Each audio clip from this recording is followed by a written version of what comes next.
भारत माता की। भारत माता की। असम के राज्यपाल गुलाब चंद कटारिया जी, मुख्यमंत्री डॉक्टर हिमंता बिस्वा शर्मा जी, मंत्रिमंडल में मेरे सहयोगी सर्बानंद सोनोवाल जी, रामेश्वर तेली जी, असम सरकार के मंत्री, सांसद और विधायकगण, विभिन्न काउंसिल के प्रमुख और मेरे प्यारे भाई और बहनों, अपना लोग होको लोके मोरे आंतरिक शुभेच्छा ज्ञापन करिलो।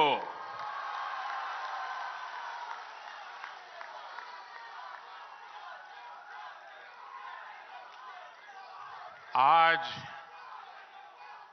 मुझे एक बार फिर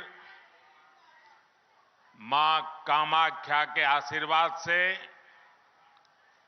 असम के विकास से जुड़े प्रोजेक्ट्स आपको सौंपने का सौभाग्य मिला है। थोड़ी देर पहले यहां 11,000 करोड़ रुपयों के प्रोजेक्ट का शिलान्यास और लोकार्पण हुआ है। ये सारे प्रोजेक्ट असम और नॉर्थ ईस्ट के साथ ही दक्षिण एशिया के दूसरे देशों के साथ इस क्षेत्र की कनेक्टिविटी को और मजबूत करेंगे। ये प्रोजेक्ट असम में टूरिज्म सेक्टर में नए रोजगार पैदा करेंगे और स्पोर्टिंग टैलेंट को भी नए अवसर देंगे। ये मेडिकल एजुकेशन और हेल्थ केयर सेक्टर में भी असम की भूमिका का विस्तार करेंगे। मैं असम के नॉर्थ ईस्ट के अपने सभी परिवारजनों को इन परियोजनाओं के लिए बहुत बहुत बधाई देता हूं।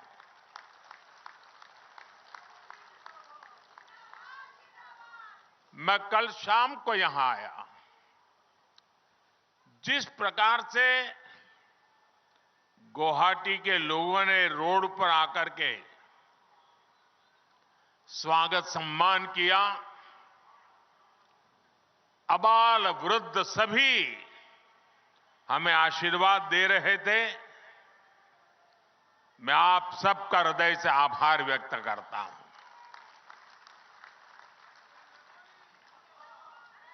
मैंने टीवी पर देखा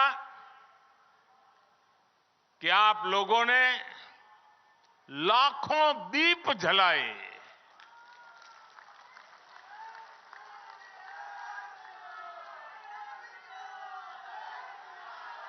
आपका ये प्यार, आपका ये अपनापन, ये मेरी बहुत बड़ी अमानत है। ये आपका स्नेह, आपके आशीर्वाद मुझे निरंतर ऊर्जा देते रहते हैं। मैं जितना आप सबका आभार व्यक्त करूं उतना कम है। भाइयों और बहनों, बीते कुछ दिनों में मुझे देश के अनेक तीर्थों की यात्रा करने का अवसर मिला है। अयोध्या में भव्य आयोजन के बाद मैं अब यहां मां कामाख्या के द्वार पर आया हूं। आज मुझे यहां मां कामाख्या दिव्य लोक परियोजना का शिलान्यास करने का सौभाग्य प्राप्त हुआ। इस दिव्य लोक की जो कल्पना की गई है, मुझे इसके बारे में विस्तार से बताया गया है। जब ये बनकर पूरा होगा तो ये देश और दुनिया भर से आने वाले मां के भक्तों को असीम आनंद से भर देगा। मां कामाख्या दिव्य लोक परियोजना के पूरा होने के बाद हर साल और ज्यादा श्रद्धालु यहां आकर दर्शन कर सकेंगे। और मैं देख रहा हूं कि मां कामाख्या के दर्शन की संख्या जितनी ज्यादा बढ़ेगी, उतना ही पूरे नॉर्थ ईस्ट में ये टूरिज्म का प्रवेश द्वार बन जाएगा। जो भी यहां आएगा पूरे नॉर्थ ईस्ट के टूरिज्म की ओर बढ़ेगा। एक प्रकार से ये उसका प्रवेश द्वार बन जाने वाला है। इतना बड़ा काम इस दिव्य लोक के साथ जुड़ा हुआ है। मैं हिम्मता जी और उनकी सरकार की इस शानदार प्रोजेक्ट के लिए सराहना करता हूं। साथियों, हमारे तीर्थ, हमारे मंदिर, हमारी आस्था के स्थान ये सिर्फ दर्शन करने की ही स्थली है, ऐसा नहीं है। ये हजारों वर्षों की हमारी सभ्यता की यात्रा की अमिट निशानियां हैं। भारत ने हर संकट का सामना करते हुए कैसे खुद को अटल रखा, ये उसकी साक्षी है। हमने देखा है कि एक समय में जो सभ्यताएं बहुत समृद्ध हुआ करती थी, आज उनके खंडहर ही बचे हैं।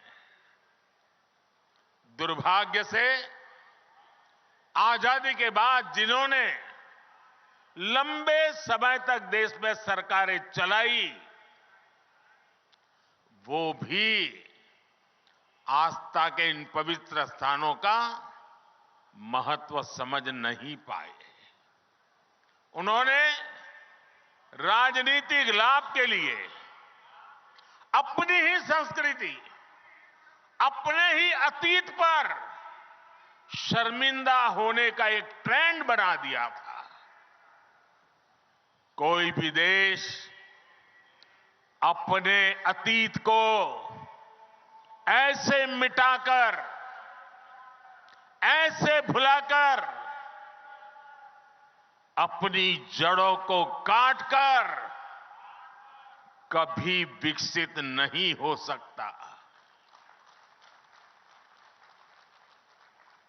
मुझे संतोष है कि बीते 10 वर्षों में अब भारत में स्थितियां बदल गई है।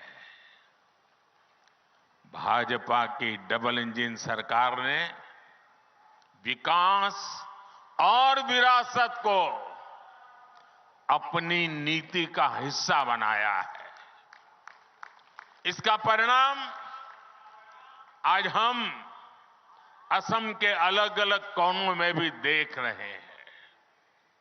असम में आस्था, अध्यात्म और इतिहास से जुड़े सभी स्थानों को आधुनिक सुविधाओं से जोड़ा जा रहा है।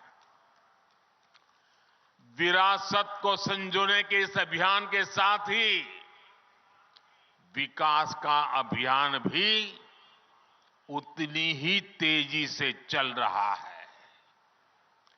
बीते 10 वर्षों को देखो तो हमने देश में रिकॉर्ड संख्या में कॉलेज बनाए हैं, यूनिवर्सिटीज बनाए हैं।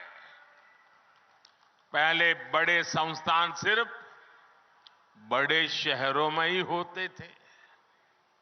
हमने आईआईटी,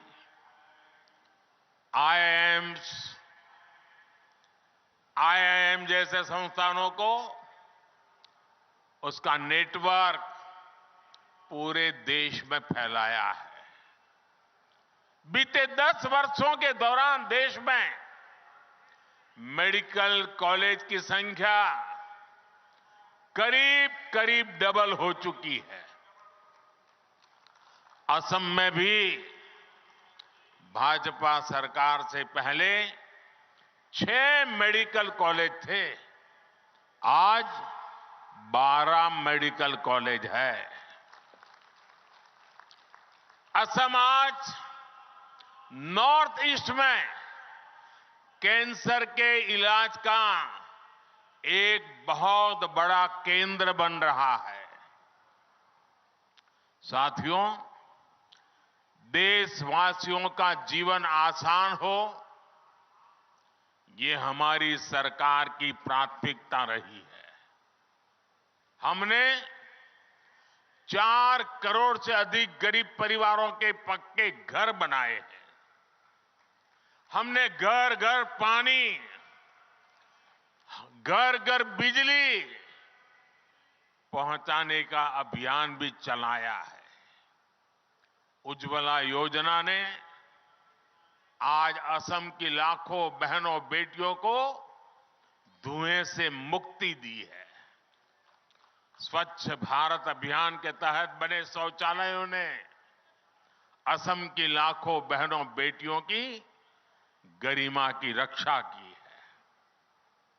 साथियों, विकास और विरासत पर हमारे इस फोकस का सीधा लाभ देश के नौजवानों को हुआ है।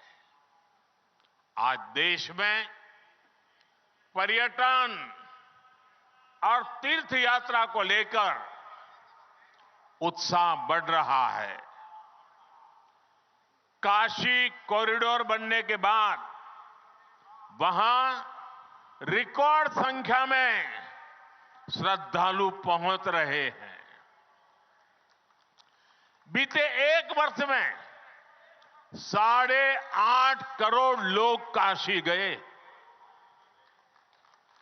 5 करोड़ से अधिक लोगों ने उज्जैन में महाकाल महालोक के दर्शन किए। 19 लाख से अधिक लोगों ने केदार धाम की यात्रा की है। अयोध्या धाम में प्राण प्रतिष्ठा को अभी कुछ ही दिन हुए हैं। 12 दिन में ही अयोध्या में 24 लाख से ज्यादा लोग दर्शन कर चुके हैं। मां कामाख्या दिव्य लोक बनने के बाद यहां भी हम ऐसा ही दृश्य देखने वाले हैं। साथियों, जब तीर्थ यात्री आते हैं, श्रद्धालु आते हैं, तब गरीब से गरीब भी कमाता है। रिक्शे वाले हो, टैक्सी वाले हो, होटल वाले हो, रेहड़ी पटरी वाले हो, सभी की आमदनी बढ़ती है। इसलिए इस वर्ष के बजट में भी हमने पर्यटन पर बहुत बल दिया है। केंद्र की भाजपा सरकार पर्यटन से जुड़े ऐतिहासिक स्थानों के विकास के लिए नया अभियान शुरू करने जा रही है। असम में, नॉर्थ ईस्ट में तो इसके लिए भरपूर संभावनाएं हैं। इसलिए भाजपा सरकार नॉर्थ ईस्ट के विकास पर विशेष जोर दे रही है। साथियों, बीते 10 वर्षों से नॉर्थ ईस्ट में रिकॉर्ड संख्या में टूरिस्ट आए हैं। आखिर ऐसे कैसे हुआ? पर्यटन के केंद्र नॉर्थ ईस्ट के खूबसूरत इलाके तो पहले भी यहां थे, लेकिन तब इतने टूरिस्ट यहां नहीं आते थे। हिंसा के बीच, साधन संसाधनों के अभाव के बीच, सुविधाओं की कमी के बीच आखिर कौन यहां आना पसंद करता? आप भी जानते हैं कि 10 साल पहले असम समेत पूरे नॉर्थ ईस्ट में क्या स्थिति थी। पूरे नॉर्थ ईस्ट में रेल यात्रा और हवाई यात्रा बहुत ही सीमित थी। सड़कें संकरी भी थी और खराब भी थी। एक राज्य से दूसरे राज्य में आना जाना तो छोड़िए, एक जिले से दूसरे जिले में आने जाने में भी कई घंटे लग जाते थे। इन सारी परिस्थितियों को आज भाजपा की डबल इंजन सरकार ने, एनडीए सरकार ने बदला है। साथियों, पिछले 10 वर्षों में हमारी सरकार ने यहां विकास पर होने वाले खर्च को 4 गुना बढ़ाया है। 2014 के बाद रेलवे ट्रैक की लंबाई 1900 किलोमीटर से ज्यादा बढ़ाई गई।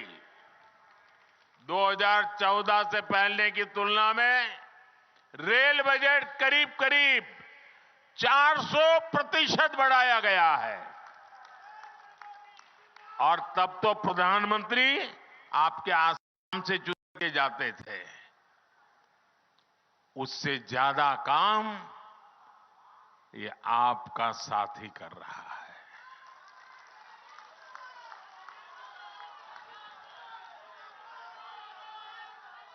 दो 2014 तक यहां सिर्फ 10,000 किलोमीटर नेशनल हाईवे हुआ करते थे। पिछले 10 वर्षों में ही हमने 6,000 किलोमीटर के नए नेशनल हाईवे बनाए हैं। आज 2 और नई सड़क परियोजनाओं का उद्घाटन हुआ है। इससे अब ईटानगर तक कनेक्टिविटी और बेहतर होगी। आप सभी लोगों की मुश्किलें और कम होगी। साथियों, आज पूरा देश कह रहा है कि मोदी की गारंटी यानी गारंटी पूरा होने की गारंटी।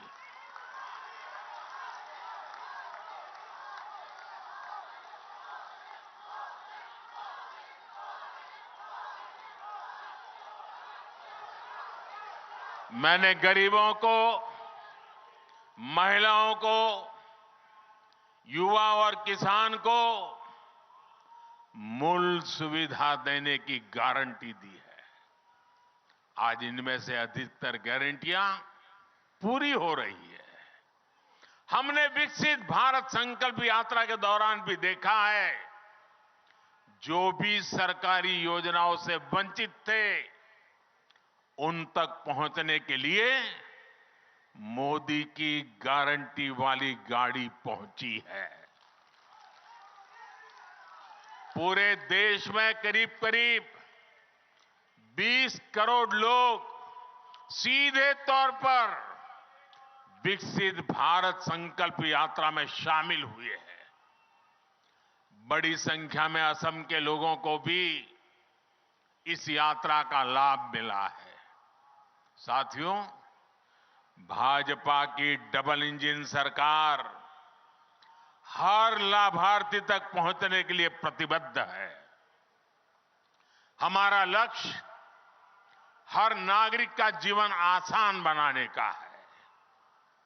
यही फोकस 3 दिन पहले जो बजट आया है उसमें भी दिखता है। बजट में सरकार ने इंफ्रास्ट्रक्चर पर 11 लाख करोड़ रुपए खर्च करने का संकल्प लिया है। ये कितनी बड़ी राशि है, इसका अनुमान एक और आंकड़े से लगाया जा सकता है। 2014 से पहले के 10 वर्षों में, यह आंकड़ा याद रखना मेरे आसाम के भाई बहन, 2014 के पहले 10 वर्षों में कुल 12 लाख करोड़ रुपए इंफ्रास्ट्रक्चर का बजट रहा। 10 साल में 12 लाख करोड़, यानी जितना पहले की केंद्र सरकार ने अपने 10 साल में खर्च किया था, करीब करीब उतनी राशि हमारी सरकार अगले 1 साल में खर्च करने जा रही है।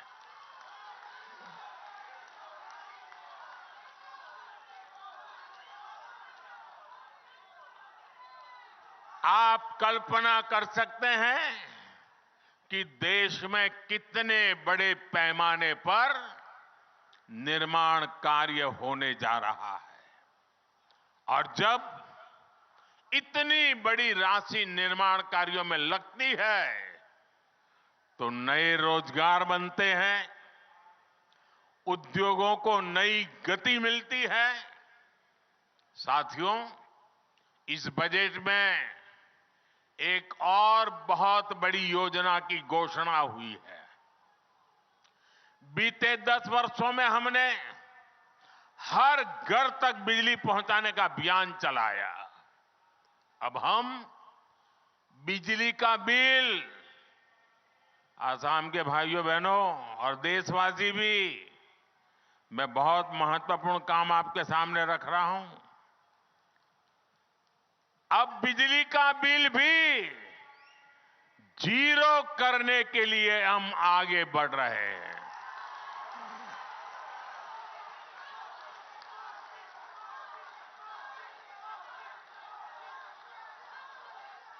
बजट में सरकार ने रूफटॉप सोलर की बहुत बड़ी योजना का ऐलान किया है। इस योजना के तहत प्रारंभ में 1 करोड़ परिवारों को सोलर रूफटॉप लगाने के लिए सरकार मदद करेगी। इससे उनका बिजली का बिल भी जीरो होगा और साथ ही सामान्य परिवार अपने घर पर बिजली पैदा करके बिजली बेच करके कमाई भी करेगा। साथियों, मैंने देश की 2 करोड़ बहनों को लखपति बनाने की गारंटी दी थी।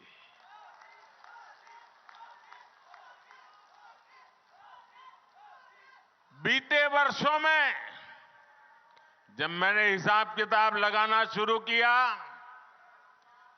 तो मुझे प्राथमिक जो जानकारी मिली है, अब तक हम 1 करोड़ बहनें लखपति दीदी बन चुकी है।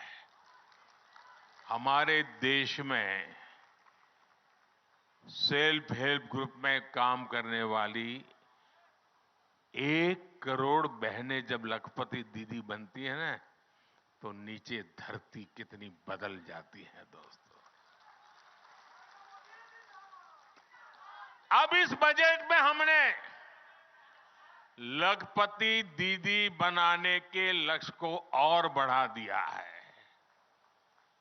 अब 2 करोड़ के बजाय 3 करोड़ बहनों को लखपति दीदी बनाया जाएगा। इसका लाभ असम की मेरी हजारों लाखों बहनों को भी जरूर होने वाला है। यहां स्वयं सहायता समूह से जुड़ी सभी बहनों के लिए अवसर ही अवसर आने वाले हैं और इतनी बड़ी माताएं बहनें यहां आई है, जरूर उसमें भी मेरी लखपति दीदी आई ही होगी। हमारी सरकार इस बजट में आंगनवाड़ी और आशा बहनों को भी अब आयुष्मान योजना के दायरे में ले आई है। इससे उन्हें भी अब 5 लाख रुपया तक के मुफ्त इलाज की सुविधा मिल गई है। जब बहनों बेटियों का जीवन आसान बनाने वाली सरकार हो, संवेदनशीलता से काम होता है, भाइयों और बहनों, मोदी जो गारंटी देता है ना, उसे पूरा करने के लिए दिन रात एक करने का हौसला भी रखता है। इसलिए आज नॉर्थ ईस्ट को मोदी की गारंटी पर भरोसा है। आज असम में देखिए, सालों साल से जो इलाके अशांत थे, वहां अब स्थायी शांति स्थापित हो रही है। राज्यों के बीच सीमा विवाद हल हो रहे हैं। भाजपा सरकार बनने के बाद यहां 10 से ज्यादा बड़े शांति समझौते हुए हैं। पिछले कुछ वर्षों में नॉर्थ ईस्ट में हजारों युवाओं ने हिंसा का रास्ता छोड़कर विकास का रास्ता चुना है। मैंने कई वर्षों तक असम में मेरी पार्टी के संगठन का काम किया है। मैं यहां हर इलाके में घुमा हुआ इंसान हूं और मुझे याद है, उस समय जाने आने में एक रुकावट ये होती थी कि रोड ब्लॉक के कार्यक्रम, बंद के कार्यक्रम और गुवाहाटी तक के अंदर बम ब्लास्ट की घटनाएं मैं अपनी आंखों से देखता था। आज वो भूतकाल बनता चला गया है। दोस्तों, लोग शांति से जी रहे हैं।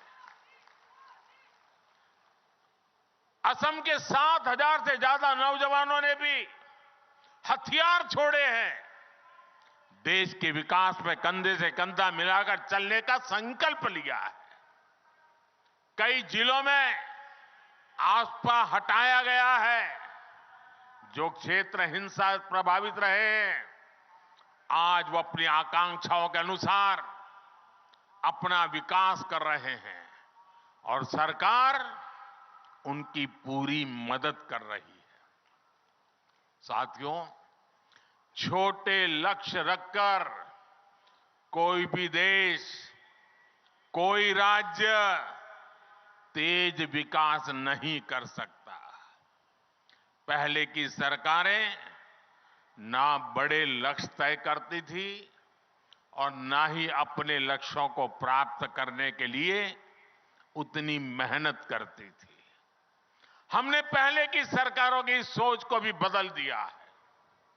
मैं नॉर्थ ईस्ट को उसी तरफ विकसित होते देख रहा हूं जैसा पूर्वी एशिया को दुनिया देखती है। आज नॉर्थ ईस्ट होते हुए दक्षिण एशिया और पूर्वी एशिया की कनेक्टिविटी का विस्तार हो रहा है। आज यहां साउथ एशिया सब रीजनल इकोनॉमिक कॉरपोरेशन, उसके कोऑपरेशन के तहत भी अनेक सड़कों को अपग्रेड करने का काम शुरू हुआ है। आप कल्पना कीजिए, जब कनेक्टिविटी के ऐसे सभी प्रोजेक्ट पूरे होंगे तो हिस्सा व्यापार कारोबार का कितना बड़ा केंद्र बनेगा। मैं जानता हूं कि असम के नॉर्थ ईस्ट के हर युवा का भी यही सपना है कि वो भी पूर्वी एशिया जैसा विकास यहां देखे। मैं असम के नॉर्थ ईस्ट के हर युवा को बताना चाहता हूं, मेरे युवा साथियों, आपका सपना मोदी का संकल्प है।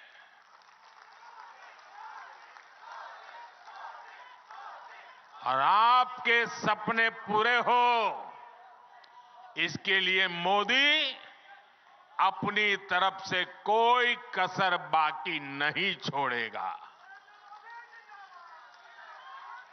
और ये मोदी की गारंटी है। भाइयों और बहनों, ये जो भी काम आज हो रहे हैं, इनका एक ही लक्ष्य है।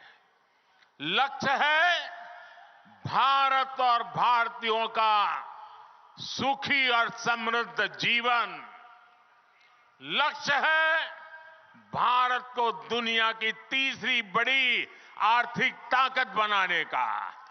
लक्ष्य है 2047 तक भारत को विकसित राष्ट्र बनाने का। इसमें असम की, नॉर्थ ईस्ट की बहुत बड़ी भूमिका है।